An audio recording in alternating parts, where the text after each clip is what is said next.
تمرکز پایین تأثیرات منفی زیادی بر روی رشد و موفقیت بچه‌ها داره. کاهش عملکرد تحصیلی، کاهش اعتماد به نفس، عدم ارتباط و افزایش سطح استرس و اضطراب از نشانه‌ها و علامت‌های عدم تمرکز هستش. من توی این ویدیو میخوام کلاً در مورد موضوع عدم تمرکز در بچه‌ها صحبت کنم و در انتها راهکار بدم خدمتتون. ویدیو رو با من همراه باشید. سلام، من ناهید حاج مقصودی هستم و اینجا همراز روانشناسی.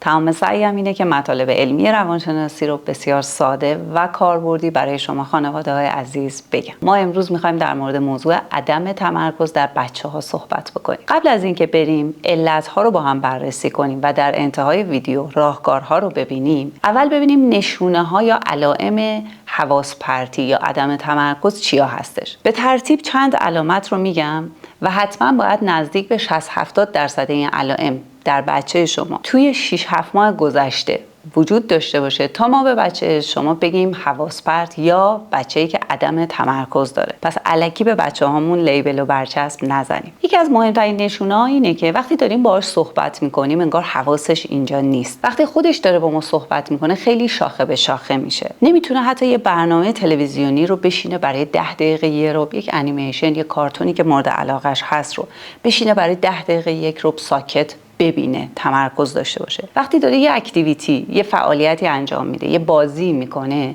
هی از این فعالیت به اون فعالیت، از این بازی به اون بازی، یعنی نمیتونه برای چند دقیقه متمرکز باشه بیشتر از 5 دقیقه 10 دقیقه و از اون بازی یا فعالیتی که داره انجام میده لذت ببره. بی‌دقتی و بی‌توجهی به جزئیات، جا گذاشتن مداوم وسایلش، مثلا خونه کسی یا توی مدرسه اگر دبستانی هست، و اینکه نمیتونه فعالیت‌هاشو، مثلا اگه مدرسه یه پروژه‌ای داره، یه تکلیفی رو باید انجام بده، نمیتونه اونها رو تموم بکنه و نصف رها میکنه. پس تو علامتایی که گفتم حدود 60-70% رو بچه شما توی 6-7 ماه گذشته به طور مداوم باید داشته باشه. اگر ماه گذشته وسیله‌ای رو جا گذاشته یا علائمی که گفتیم رو رندوم گاهی وقتا داره، ما نمیتونیم به این بچه بگیم عدم تمرکز داره. و اما با هم دیگه ببینیم که به چه علت‌های عدم تمرکز در بچه‌های ما ایجاد میشه. یکی از مهمترین هاش سطح استرس و اضطراب هستش. یعنی وقتی که هورمون کورتیزول سطحش بالا میره، میزان استرس و اضطراب بالا هستش. به چه دلایلی توی بچه‌ها استرس و اضطراب سطحش بالا میره و خروجیش میشه حواس پرتی یا عدم تمرکز؟ یکی از مهمترین علت‌ها که معمولاً بهش پرداخته نمیشه تنش‌های خانوادگی هست. یعنی خیلی وقتا ما از معلمین یا مشاوران این رو میشنوم که بچه‌ای که توی مدرسه عدم تمرکز داشته، ما متوجه شدیم توی تایم مشاوره که اون بچه نصفی از حواسش، قسمتی از حواسش توی خونه بوده. نکنه مامان و بابا دوباره دعواشون بشه، نکنه خواهر و برادر بزرگترن با هم تنش پیدا بکنن. پس یکی از موضوعهایی که به بچه‌ها استرس و اضطراب و در نتیجه عدم تمرکز میده، موضوع بسیار مهمه، آرامش داشتن توی خونه هستش. موضوع بعدی قوانین سختگیرانه‌ای هستش که گاهی وقتا ما توی تربیت میذاریم.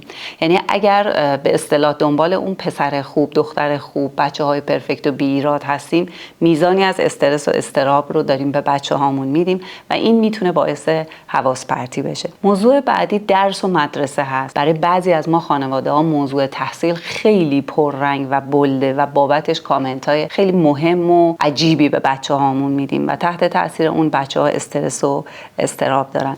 و موضوع بعدی اتفاقهای ناخوشایند هست.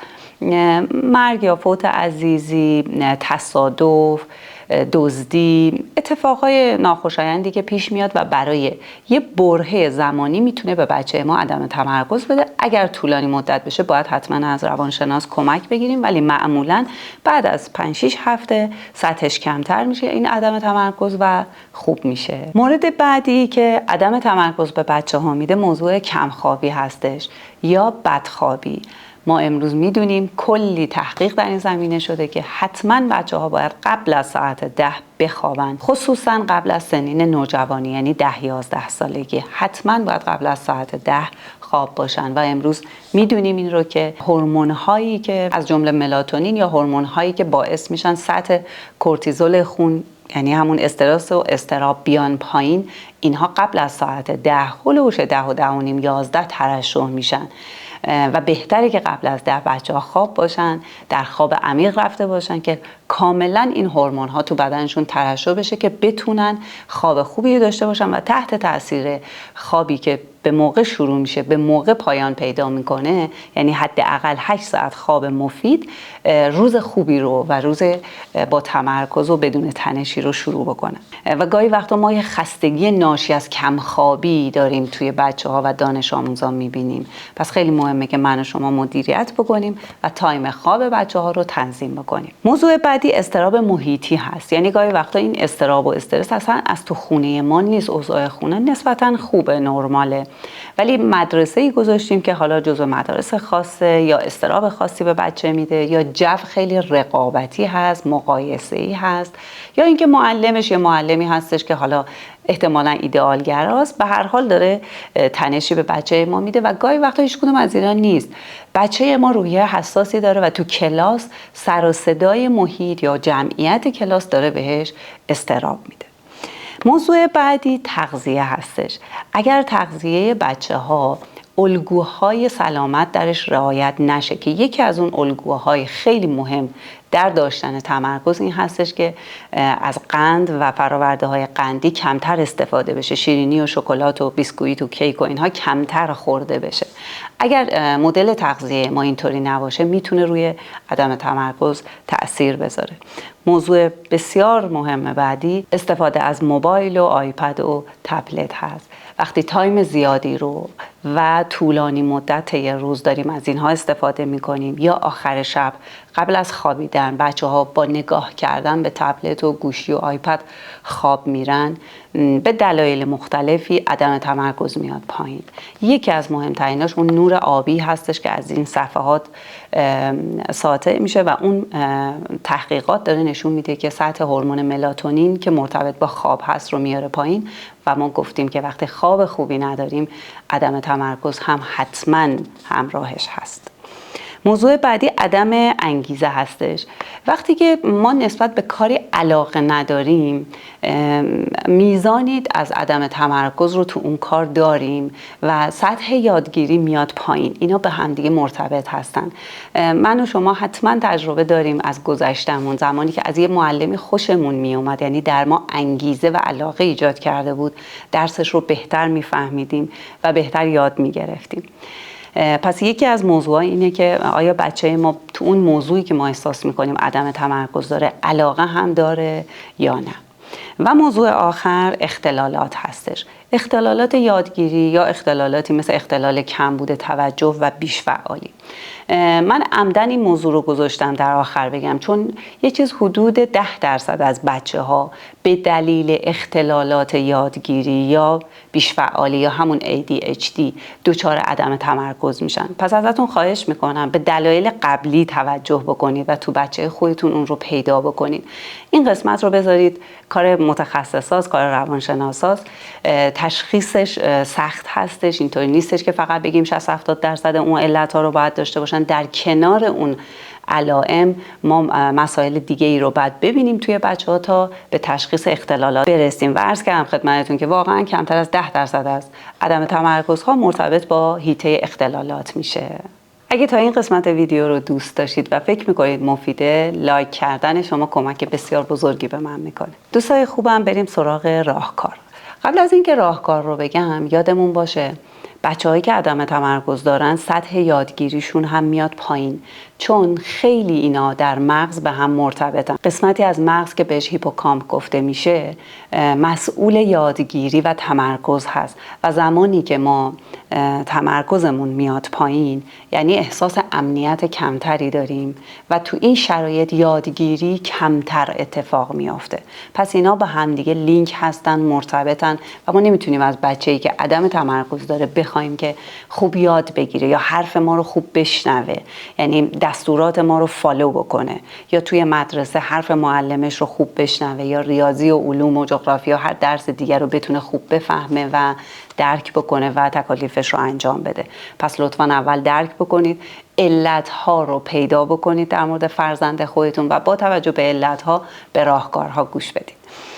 اگر که موضوع استرس و اضطراب هست که خب کاملا مشخصه، نگاه کنیم اگه موضوع تنش‌های خانوادگی، باید تنش‌های خانوادگی بیاد پایین. و خیلی وقتا از تجربه کاریم بگم براتون، خیلی وقتا تنها دلیل عدم تمرکز دانش آموز تنش‌های توی خونه بوده و وقتی اون تنش‌ها حل شده، تمرکز بچه برگشته و سطح یادگیریش رفته بالا. اگه قوانین و دستورات سختگیرانه داریم میذاریم، واقعا من پیشنهاد میکنم که حالا یا ویدیوهای این چنینی رو بیشتر ببینید یا با یه مشاور کودک صحبت بکنید و ببینید که کجای سبک تربیت شما باید تغییر بکنه.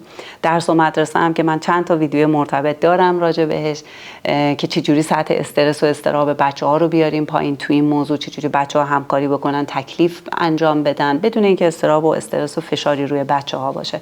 حتما اونها رو از پلی لیست میتونید پیدا بکنید و مشاهده کنید.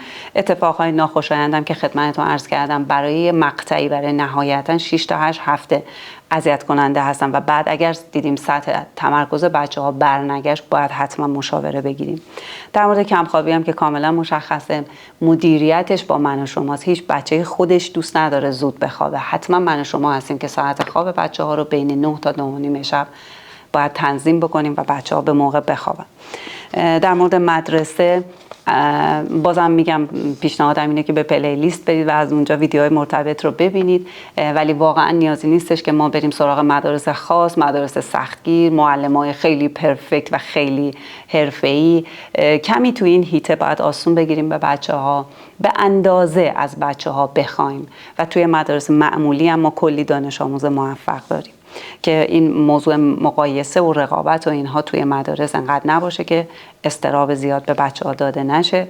در مورد تغذیه هم که کاملا مشخص هست، بازم مدیریتش با من و شما پدر و مادره و بهترین جایگزین برای الگوی مناسب غذایی میوه ها و سبزیجات هستن. اگه بچه شما عدم تمرکز داره، حتما این دو تا گروه غذایی بهش کمک میکنه. کلی مقاله و مطالعه در این زمینه وجود داره. در مورد موبایل حتما باید تایم داشته باشیم، حتما باید زمان بندی داشته باشیم و با قوانین ما باید موبایل طی روز استفاده بشه. 1-2 ساعت قبل از خواب اصلا نباید استفاده بشه و تاثیر زیادی روی عدم تمرکز داره. در مورد عدم انگیزه حتما با گفتگوی دوستانه و صمیمانه علت رو بررسی بکنیم و ببینیم که به چه علتی در زمینه خاصی بچه ما علاقه نداره.